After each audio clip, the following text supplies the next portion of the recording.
Hola, soy la Basmati de nuevo con vosotros.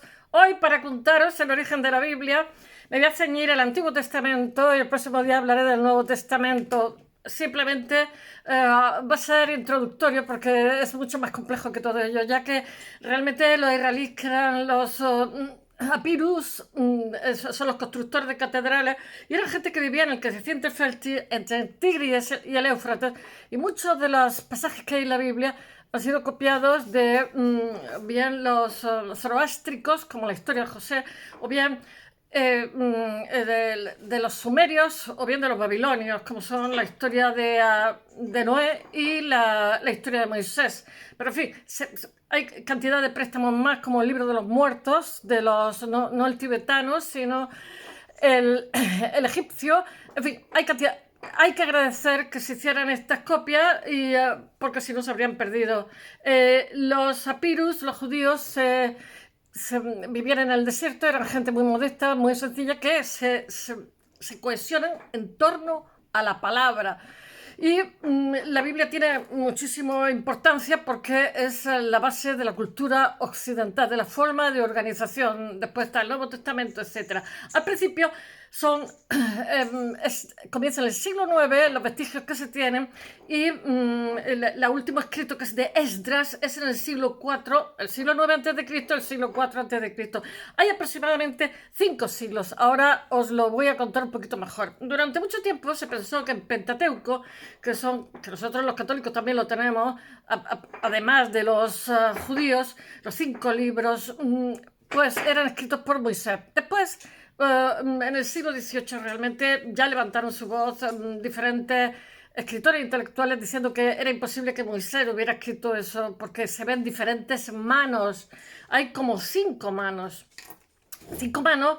Y además de eso hay que ver cuál es la historia de los judíos, porque viven en diferentes, están las 9 tribus, hay diferentes lugares, hay conquistas, como por ejemplo los babilonios, y además de eso, por ejemplo, en el siglo V antes de Cristo se encuentra diferentes escritos que hacen que se modifiquen, o diferentes partes de Judea son conquistadas y entonces estos judíos emigran a otro lado y entonces tienen dos tradiciones distintas religiosas, se ha de unificar en uno, y al final, en el siglo IV, no sé si el 5 o el 4 antes de Cristo, hay un funcionario de los babilonios que se llama Esdras, que es judío, y lo que hace es fusionar todos los textos en uno solo para que no haya confusión. En eso fueron muy inteligentes, muy civilizados. Pero bueno, que a lo largo de 400, 500 años, lo que son estos escritos de la Biblia pasan por diferentes vicisitudes. Además de eso,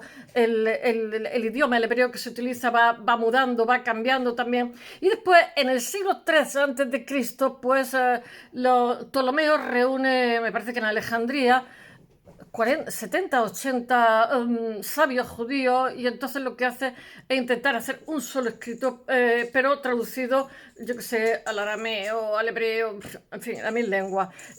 Se tenía mucho miedo porque, claro, tened en cuenta que después se le va a incluir, en el caso de la Biblia católica, se le va a incluir el Nuevo Testamento, etc. Y como había escritos contra escritos, muchísimos más escritos, pues cabía la duda de si esto a lo largo de tantísimos siglos estaba manteniendo, digamos, la llama esencial, o se había modificado, porque en un principio no estaba escrito, sino que era oral, etc. Y con los hallazgos que se han hecho últimamente, pues últimamente me refiero al 2012, a principio ya os he hablado de algunos trozos, pues se ha visto que en realidad es los mismos escritos, que no han variado tanto con el paso de los siglos, pero siempre cabe esa duda de que se pueden haber sido modificados. Tened en cuenta que, como pasa con el Antiguo Testamento, no solamente la mentalidad cambia, sino también cambia las circunstancias, el ser, yo que sé, por ejemplo, los judíos fueron tomados, en el siglo V antes de Cristo, el templo de Jerusalén fue destruido y los judíos fueron tomados como esclavos, y me parece que el descendiente, eso fue Ciro, y me parece que Artajerjes los liberó y volvieron de nuevo. Quiero deciros que todas esas convulsiones históricas han supuesto también modificaciones en yo qué sé, la forma de llamar a Cristo, Elohim, Yahvé, o Yahvé no se podía decir porque en un momento determinado, porque nadie puede nombrar a Dios en vano. En fin, ahora os lo iré contando. Mirad, En el siglo IX a.C., en el reino de Judá, hay un autor. O sea, os voy a contar los 5 autores que un teólogo alemán los subdividió, que se acepta actualmente, y lo aceptan también los judíos. El autor se pone J por yavista, porque habla de Yahvé, se supone que es una mujer, escribe los primeros textos de los que posteriormente será lo que va a ser la Torá, de ahí deviene el resto. Entonces, todo esto son hipótesis, o sea, castillo en el aire que no lo sabemos. Es el libro sagrado de los judíos, la Torá, como os he dicho. Después, en el siglo 8 a.C., todo esto va a ser un proceso de 5 siglos, 500 años, en el cual se va a ir modificando. Estoy haciendo una síntesis, porque diferentes escritores entran en contradicción muchas veces entre ellos, hablando de Abraham, hablando de la creación, en fin, entran en contradicción porque son diferentes autores. Bueno, en el siglo 8, en el reino de Israel, norte de Judá, está el conocido que le llaman eloísta, le llaman I en inglés, Elohist, que escribe una versión particular de la Torá. Después está el siglo 7 a.C., os voy a hablar de los 5 autores que se suponen, porque utilizan el discurso, la lengua totalmente diferente, las concepciones incluso entran en contradicciones, los personajes, como os he dicho. En el siglo 7 a.C., los sacerdotes del Templo de Jerusalén escriben textos de la fuente conocida como P o sacerdotal. Es que como el señor que hace estas subdivisiones es un alemán, pues P es de priest, que es como sacerdotal. En el 622 a.C., durante el reinado de Josías, que me parece que es cuando vienen los babilonios, en Judá tiene el anuncio del descubrimiento del libro del Deuteronomio, escrito por el autor D. En el siglo 5 al 4, porque vamos de atrás adelante hacia el nacimiento de Cristo, Esdras, que es el último, produce la edición completa de la Torá, porque lo que hace es que fusiona todo. Esto es una síntesis chapucera, me refiero, mucho más complejo que todo esto. Fusiona todo en un único texto de las anteriores versiones de J, E, P y D. Bueno, al analizar los libros del Génesis y el Éxodo, se leen diversos autores desde que se realiza la primera versión en el siglo 9 a.C. hasta la edición final de Esdras en el siglo 5, antes de Cristo también. Esdras, qué nombre. Después lo que pasa es que le van a añadir más libros a esta Biblia judía, como van a ser, que también se hace en el Antiguo Testamento nuestro católico. Me parece que son profetas, no me acuerdo. Sí, que Joel, no sé qué, Elías, bueno, no me lo sé. La formación de los católicos sobre la Biblia es más deficiente que la formación de los católicos de los protestantes, que sí que conocen mejor la Biblia. Cada creencia utiliza la Biblia de una manera, de tal manera los testigos de Jehová utilizan otra Biblia distinta, etc. Cada maestrillo su librillo. Bueno, de los 24 libros que componen la Biblia judía, el núcleo más antiguo es la Torá, que es el que os estoy contando. Es el Pentateuco, que son los 5 libros del Génesis, el Éxodo, el Levítico, el Número y los Deuteronomios, en los cuales, se me está quedando la garganta ya, se describe la creación del mundo, pero se entran muchísimas contradicciones, y la historia del pueblo judío, que también se entran contradicciones, hasta su llegada a la Tierra Santa. Bueno, y en la tradición judía y también en la cristiana, estos textos tienen un único autor, que es Moisés. De eso dudan hasta que existiera, porque le pasaron tantas cosas en vida que es difícil. Pero bueno, yo no voy a entrar en contradicción con lo que es un libro sagrado donde hay una fe. Que existiera o no existiera Moisés, da igual, porque la repercusión social ha sido tan grande que es lo que importa. Bueno, Moisés es el patriarca que libera a los judíos durante la huida a Egipto, que son los apirus.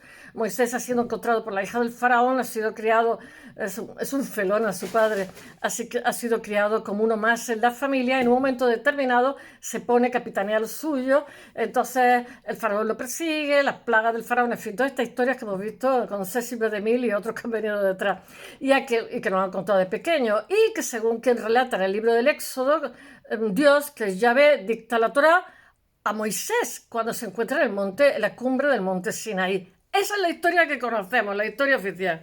Ay, qué calor me está dando. Bueno, pero ya desde los primeros siglos de esta era se dudaba que Moisés hubiera escrito 5 libros, el principio de la era cristiana. tenía todo el mundo dudas de que realmente hubiera escrito tanto libro. Esos 5 primeros libros de la Biblia, algunos pasajes de la Torá parecen contradecirlo, además, como en el capítulo del Deuteronomio, en el que Moisés relata su propia muerte. Moisés no tiene abuela, porque habla muy bien de sí mismo, dice, y allí murió Moisés, siervo de Yahvé, en la tierra de Moab, tal como había dispuesto Yahvé. También resulta extraño que Moisés se alaba a sí mismo, un poco extraño, ¿no? Como se lee en el libro de los Números, dice, y ese hombre Moisés era un hombre muy humilde, más que cualquier hombre que hubiera sobre la faz de la tierra, que no tiene abuelo, lo digo yo. No, lo que pasa es que son diferentes manos, diferentes interpretaciones. Y además que se nota hasta cómo escriben en hebreo.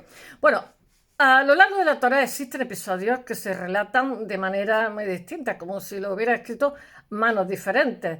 Es lo que ocurre con la creación del mundo. Uno ve la perspectiva de la creación del mundo desde un lugar con mucha agua y otro desde un desierto. En el primer capítulo del Génesis se explica que la creación consiste en separar la agua de arriba y de abajo. Ahí vivimos nosotros, en medio. Para dejar un espacio habitable a los hombres poniendo orden en el caos acuático. ¡Qué bonito! Visión muy poético. Toda la Biblia es muy poética, literariamente maravillosa. Visión que parece propia de un mundo en el que el agua es un bien, abunda. Bueno, después hay otro versículo, pásalo tal, y que dice que la creación parte de una tierra seca. Claro, el que lo estaba escribiendo estaba en un desierto. A lo mejor eran los esenios, no lo sabemos.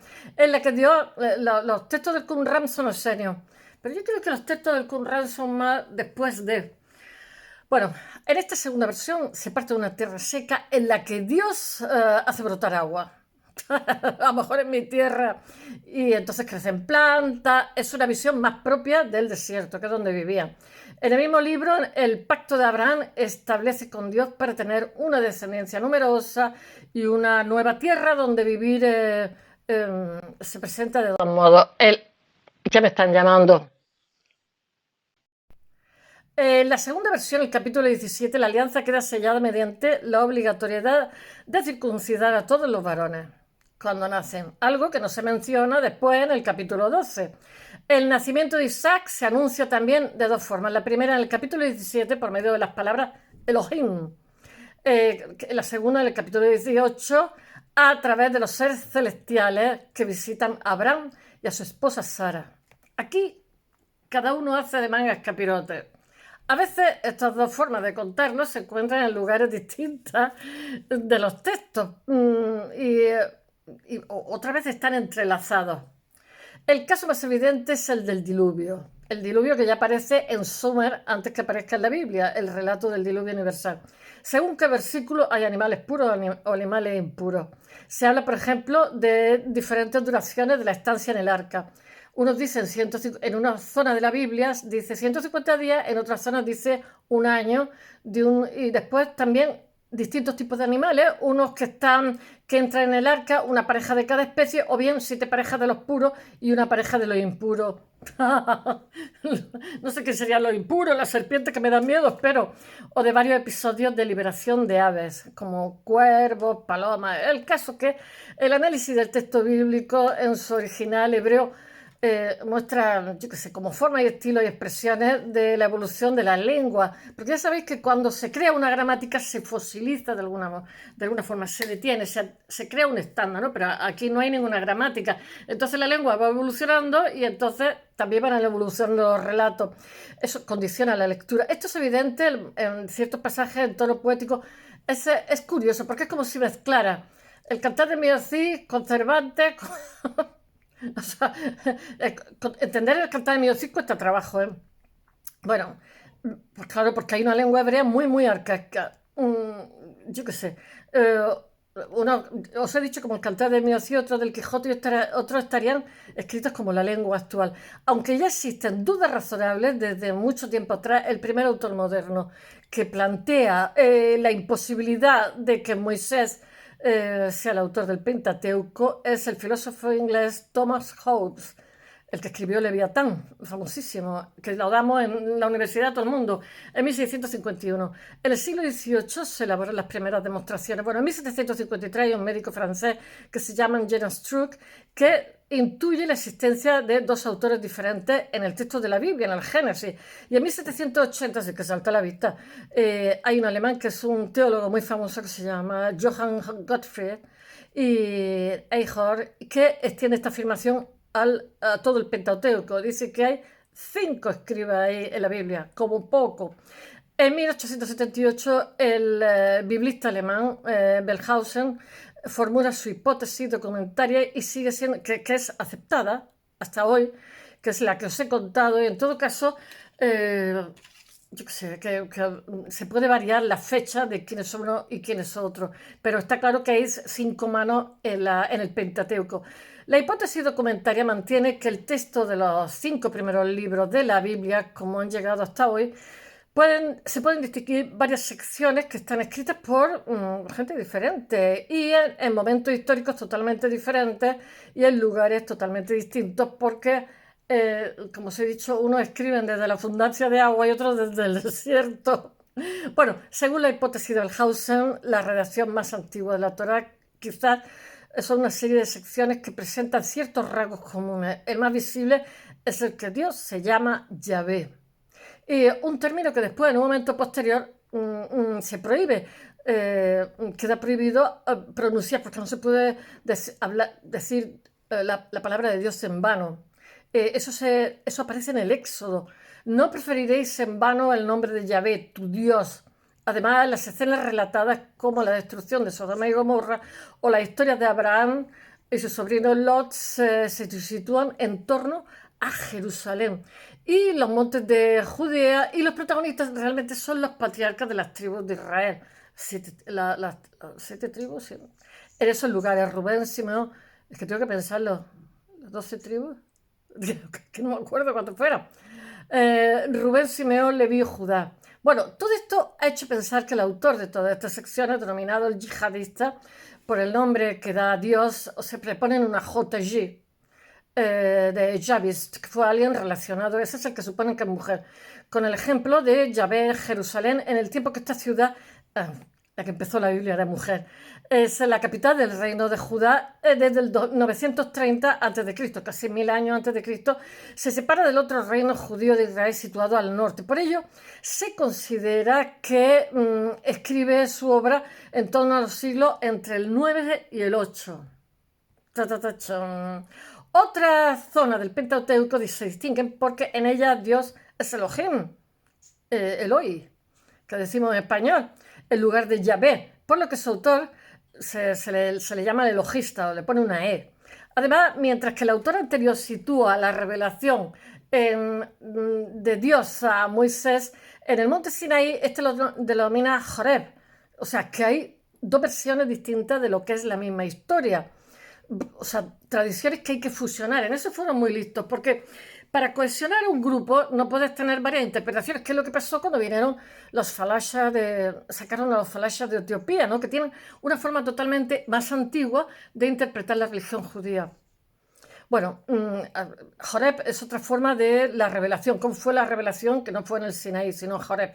Bueno, los sucesos narrados por este segundo autor se localizan en el espacio geográfico del reino de Israel al norte de Judá, que mantiene su independencia hasta la conquista por los asirios en el 722 a.C. Ya sabéis que los asirios siempre estaban en las puertas de Egipto, siempre estaban hostigando. Los asirios eran un imperio, como eran también el reino de Ita. Y entonces, claro, había pugna entre los fuertes porque los imperios hacían por expandirse. Bueno, los asirios, Homenreb, el general egipcio que luchaba contra los asirios. Una vez, muchos descubrimientos de los egipcios que achacamos a los egipcios son realmente asirios o son del reino de Ita. Bueno, los protagonistas del relato de los patriarcas de las tribus que ocupan históricamente este entorno, este territorio, como la de Benjamín. Bueno, estas partes de la Torá deben de formar originariamente un texto similar al redactado por J, pero con características propias. Su autor habría vivido entre el siglo 8 a.C. en el reino de Israel, en el gran... y que tenía mucho aprecio por Moisés, y lo que ha hecho que pensar que fuera uno de los sacerdotes del santuario de Silo, que pertenece a la tribu de Leví, de la que también procede Moisés. Bueno, esto explica que ignore la tradición posterior que hace Aarón, un hermano de Moisés, que critica duramente a Aarón por su participación en la construcción del becerro de oro. Aquí todo queda en casa, porque con la historia de Mahoma, el yerno, el otro, hay unos líos siempre. Bueno, ya sabéis que mientras que sube a que le den las tablas, los otros confeccionan un bellocino, un becerro, perdón. Bueno, de este modo, y monta en cólera cuando viene con las 12 tablas, que debía de pesar como un burro muerto. De este modo, entre los siglos X y VIII a.C., cada uno de los reinos de Judá y de Israel tiene su propia colección de narraciones sobre orígenes del mundo y del pueblo, idéntico a los relatos que se distinguen por ciertos rasgos lingüísticos unos de otros y por el marco geográfico diferente donde están las diferentes tribus, para que veáis cómo se va gestando todo esto. Esta situación va a cambiar en el 722 a.C., cuando el reino de Israel es destruido por los asirios y una parte de su población busca refugio en Judá, en su capital. Y entonces se encuentran con que tienen dos formas diferentes de interpretar los libros sagrados, que su capital es Jerusalén. Entonces tuvieron que hacer un libro que fusionara todas las dos creencias. Los refugiados son bien recibidos, pero traen consigo sus propios textos y sus propias tradiciones. Y quizá entonces lo que pasa es que se piensa que para facilitar la integración de la nueva comunidad se reescriben los libros sagrados. Muy inteligentes, muy políticos. Y entonces conviene elaborar un texto sagrado común que fusione los dos anteriores. Se cree que hay un autor desconocido que se encarga de esta labor hacia el año 700 a.C., cuando, como marco general, la versión admitida desde hacía siglos Jerusalén, donde lo que se hace es fusionar los textos, como os he dicho. Bueno, en las décadas posteriores, los sacerdotes del Templo de Yahvé de Jerusalén promueven la redacción de un nuevo texto que matizan y completan la versión común anterior. En el siglo VII a.C., un nuevo autor anónimo realiza importantes modificaciones, en particular relacionadas con los rituales en el Templo de Jerusalén. Es ahora cuando se introduce la diferencia entre animales puros e impuros en el Arca de Noé, como se contaron. Yo no sé cuáles son los animales puros e impuros. Me imagino que el cerdo será impuro. Y pese a que en el momento del diluvio no existe todavía el templo de Jerusalén. Bueno, estas nuevas secciones se reconocen porque Dios es mencionado con el nombre de Elohim. Seguimos ahí, Elohim, quizás como concesión a la antigua versión del reino de Israel y por el hecho que se dirigen alabanzas a Aarón en lugar de Moisés. Estamos cambiando de bando, del Madrid al Barça, lo que indica que malvada soy, que su autor es un sacerdote anónimo del templo de Jerusalén que se considera descendiente de Aarón, las tribus de Aarón. Por eso es conocido con la inicial de P, que en alemán es Priestergriff. A ver si es que Priester, las raíces inglesas vienen del sajón, el 60%, que significa sacerdotal. Bueno, unas décadas, lo que pasa es que los alemanes son fonemáticos, o sea, lo que escriben se traduce tal cual, más fácil que en inglés a ciertos niveles. Para hablarse, una década más tarde se produce un cambio mayor en la composición de la Torá con la incorporación de un nuevo libro a los 4 que existen anteriormente. En el año 622 a.C., siendo Josías reino de Judá, ahora van a aparecer textos antiguos.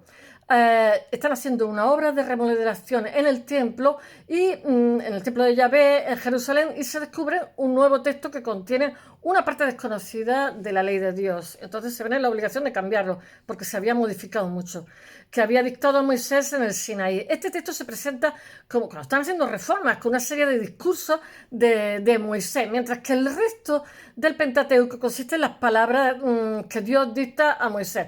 Además, en él se insiste mucho en que hay un Dios, un solo pueblo, que son ellos, por supuesto, y un solo lugar de culto. El templo de Jerusalén se critica todos los santuarios repartidos por todo el país. Y bueno, la intención última es acabar con los lugares de culto repartidos por todos sitios y centralizar la vida religiosa en torno al santuario de la capital. Faltaría. ¡Ah! Barren para ello. Bueno, este escrito desconocido es presentado por Josías, el famoso Josías, quien hace una lectura pública en el templo de Jerusalén ante todo el pueblo y los sacerdotes. Cuando acaba todo esto, se comprometen a cumplir con la ley contenida en aquel libro, que se añade como un suplemento al resto de obras reconocidas. Bueno, en este texto vuelve a haber una segunda ley, que es el significado de su denominación en griego, Deuteronomio, que de ahí procede la sigla con que se conoce a este escriba de la Biblia, que le llaman Ya sabéis que cada una que os estoy contando, ahí lo que han hecho ha sido poner una consonante de, yo qué sé, J, etcétera. A quien se atribuyó también algunos de los libros de la Biblia que relata la historia de Israel y Judá en tiempos de David y Salomón, que tampoco se sabe si existieron. Aquí se duda ya de todo. Bueno, el actor de D presenta también algunos rasgos, pero ha tenido repercusión social, que es lo que importa. Presenta también rasgos especiales. Además de tener un elevado concepto de Moisés, aquí unos son de Aarón, otros son de Moisés. Este es de Moisés. Nombra la montaña de Dios, que es el Sinaí, pero este lo nombra como Joreb. Y suele emplear la expresión Yahvé, Eloheyah, o sea, Yahvé, tu Dios, combinando las denominaciones utilizadas en las dos versiones más antiguas. Bueno, en el 586 a.C., el reino de Judá, con su capital Jerusalén y su templo, son destruidos, como os he dicho, por el rey babilonio Nabucodonosor. Yo pensaba que era Ciro, en Nabucodonosor. Y se lleva la población de esclavos deportada a Babilonia, hasta que 40 años después de su destierro, el rey Ciro es el que los libera. Los manda otra vez a casa. No podía resistir. Bueno, no me hagáis caso a los chistes malos. Para reconstruir su país, bueno, y vuelven de nuevo. Y su templo bajo una relativa autonomía, por eso ellos incorporan muchas historias de los zoroástricos, que en esta época era la religión del fuego, muy interesante. Bueno, en algún momento posterior al regreso del destierro se produce la última intervención en el texto de la Torá, que toma así esa forma que ha llegado hasta nosotros, que es un nuevo autor reúne en un solo volumen los textos. Hasta entonces, ese es Hedras, ¿cómo se llama? En diferentes obras que tengo una unidad. Hay estudios que piensan que este último autor es Esdras. Me salía, yo decía Hedras. Bueno, que era un escriba judío que trabaja experto en la ley de Yahvé.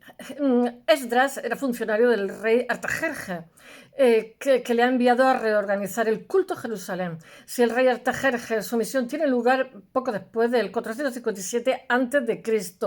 En cambio, si fue Artajerjes II, habría que avanzar esta actuación hasta el siglo IV. Bueno, no se sabe bien, todos son hipótesis. En todo caso, en el libro de Nehemías se explica cómo Esdras presenta en sociedad aquella nueva ley reunida en un solo corpus. Qué bonito, dice. Se junta todo el pueblo con un solo hombre en la plaza que está delante de la puerta de las aguas y dicen a Esdras, el escriba, que traiga el libro de la ley de Moisés, el libro de la ley de Moisés, la cual Yahvé había dado a Israel. Y el sacerdote Esdras trae la ley delante de la congregación, así de hombres como de mujeres y de todos los que podrían entender. Y leen el libro desde el alba hasta el mediodía. Y los oídos de todo el pueblo estaban atentos al libro de la ley. Es que hago esto, me llaman todo. Si el proceso de elaboración de la Torá acaba con Esdras, el corpus más amplio que hoy llamamos Biblia sigue transformándose a lo largo del tiempo. Es natural, porque estamos hablando de hace 3000 años. Esdras sería 2500, 2600. Los sacerdotes judíos otorgan la categoría de obra revelada por Dios a los libros que forman parte del patrimonio literario judío. Crónicas históricas como la de Josué, Samuel, Reyes, libros atribuidos a profetas como Isaías, Ezequiel, Jeremías, y obras morales y poéticas como Sabiduría o el Cantar de los Cantares. El Cantar de los Cantares tengo que hablar porque tiene una grandísima importancia en la lírica española, sobre todo con los místicos, con Santa Teresa, San Juan, Fray Luis, que fueron decisivos.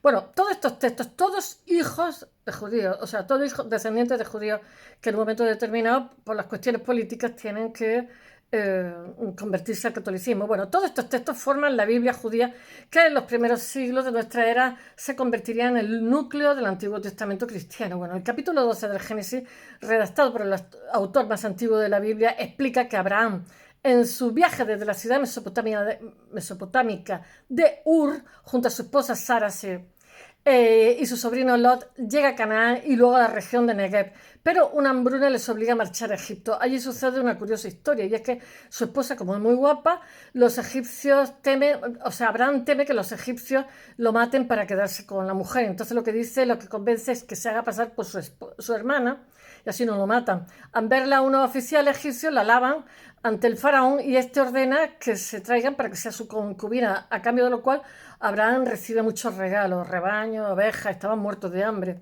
esclavos, asnos, muy pícaros aquí los judíos siempre, esclavas, asnas, camellos, etc. Yahvé, sin embargo, le manda una plaga al faraón por este concubinato, y al comprender lo sucedido, el faraón se lo reprocha a Abraham y le dice que salga de allí corriendo. Pero aquellos ya llevan comida. Algo que los dos se vayan, pero lejos, con todas las posesiones que le ha dado. Y bueno, la Biblia judía se divide en 3 partes. Los 5 libros de la Torá, el Pentateuco, los 8 libros, como he dicho antes, de los profetas, y los 11 libros de los escritos o Ketubim. Esta estructura es el estadio final de una larga evolución, tan larga, casi 3.000 años, del siglo IX al siglo II antes de Cristo.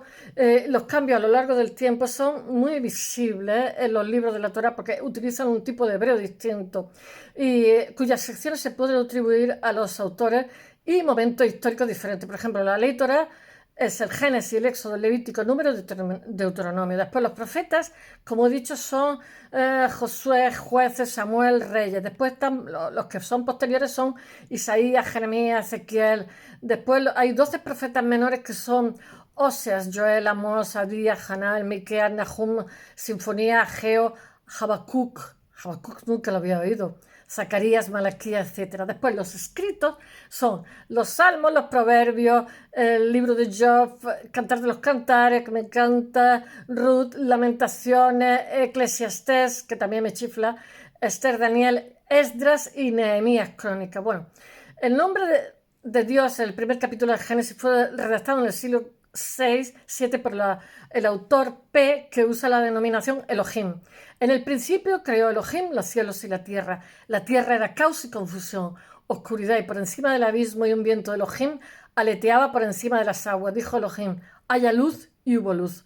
En cambio, el capítulo 11 es la obra del autor J, que es más antiguo, quien emplea el término Yahvé. Bajó Yahvé a ver la ciudad y no se ponen de acuerdo, y la torre que había edificado los humanos, y dijo Yahvé, he aquí que todos son un pueblo con el mismo lenguaje. Bueno, el sábado, que es el Sabbat, ya sabéis, los días de la semana es Luna, Marte, Mercurio, Júpiter, Venus, Sabbat y Domus. Domus es el día de Dios. Es el precepto del sábado como el día del descanso. El viernes es el día sagrado de los musulmanes, el sábado de los judíos y el domingo de los cristianos. Bueno, es el descanso que sale en el libro del Éxodo, capítulo 20, en el que el Deuteronomio, capítulo 5, casi con las mismas palabras. Sin embargo, las justificaciones son diferentes en cada caso. En el Deuteronomio, redactado en el siglo VII a.C. por el autor el precepto se relaciona con la huida de Egipto. Recuerda que fuisteis esclavos en el país de Egipto y que Yahvé tu Dios no fueron esclavos, eran asalariados, les pagaban. Y tu Dios Yahvé te sacó de allí. Por eso Yahvé tu Dios te ha mandado guardar el día del sábado. En cambio, en el Éxodo, obra de P, otro autor, el descanso del sábado tiene relación con la creación del mundo. Pues en 6 días hizo Yahvé, ya sabéis que el número 7, la cábala, los judíos, etcétera, tiene valor mágico. Pues en 6 días hizo Yahvé el cielo, la tierra y el mar, y todo cuanto contiene, y el 7º descansó. Por eso bendijo Yahvé el día del sábado. Bueno, en estas secciones del Génesis están escritas en el libro 8 a.C. por el autor E. Se mencionan los lugares de Israel, el reino judío del norte y las tribus asentadas de Ri. Partieron de Betel, y cuando aún faltaba un trecho hasta Efratá, Raquel tuvo un mal parto. Su padre le llamó Benjamín. En cambio, el autor G, radicado en Jerusalén, nos habla de los movimientos de Abraham por tierra del reino de Judá, y marchó desde el Negev hasta Betel, donde había vivido antes entre Betel y Ai, hacia el lugar del altar que había construido la primera vez, donde había invocado el nombre de Yahvé. Bueno, Abraham en el Génesis se menciona 2 veces, que Abraham hace pasar a su esposa Sara por su hermana ante el faraón, etc. En el capítulo 12, atribuido al autor G, dice, Abraham, estando ya próximo a entrar a Egipto, dijo a su mujer Sara, mira, yo sé que eres mujer hermosa, di por favor que eres mi hermana. La mujer fue llevada al palacio del faraón. En cambio, en el capítulo 20, escrito por él, el otro autor dice, su traslado a Abraham al país de Negev, habiéndose avecinado en Gerar, decía Abraham de su mujer Sara, es mi hermana. Entonces el rey de Gerar, Abimelech, envió por Sara y la tomó. Ya no es faraón, es el rey de Gerar. Hay que cambiar las versiones como quiera. En el libro del Génesis, la historia del diluvio universal es narrada por el autor J, el primero, que es el más antiguo, pero en el siglo VII a.C. el autor P intercala fragmentos, así escribe. No entró en el arca, y con él no está en Sumer, ya antes de la Biblia. No entró en el arca y con él sus hijos, su mujer y las mujeres de sus hijos para salvarles del agua del diluvio. Tras lo que P introduce una explicación relacionada con... Bueno, de los animales puros y de los animales que no son puros, de las aves y de todo lo que serpentea por el suelo. Es la serpiente. Sendas parejas de cada especie entraron con Noé al arca. Bueno, no quiero marear más. La Biblia entra en muchísimas contradicciones, pero porque está escrita por diferentes manos con diferentes perspectivas. Pero eso no la hace peor, sino mejor. Mañana os hablaré de arte y os tengo que hablar otro día del Nuevo Testamento. Es muy, muy interesante la Torá y bueno, es un texto sagrado revelado por Dios. Lo que pasa es que hay escribas diferentes, santuarios judíos diferentes y sobre todo los del templo de Yahvé, Jerusalén, copian el texto para poder transmitir la ley de Dios a las siguientes generaciones. Lo que se hace es estandarizarla. Bueno, porque los textos eran escritos sobre pergamino, sobre piel y son frágiles y perecederos. Entonces resulta conveniente hacer copia y asegurarse que el mensaje divino no se pierde a través de las generaciones. Los escribas, que tenían formación sacerdotal, se convierten en un grupo aparte privilegiado y bueno, que son los que perpetúan el conocimiento del texto bíblico y acaban siendo también expertos en la interpretación de la ley de Moisés para gozar su respeto del pueblo, aunque su trabajo tiene dificultades ligadas a la escritura de la lengua hebrea que nos separa de las palabras. Bueno, espero, sí, lo que se hace es poner vocales.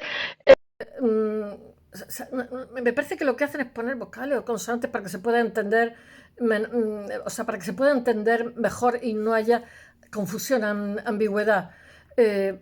Y surgen también los masoretas, que es de Masara, que son la tradición. Escribas que colocan sobre las consonantes unos signos a modo de vocales que ayudan a leer correctamente lo que es la Torá, la Biblia. Bueno, espero que os haya gustado y hasta mañana.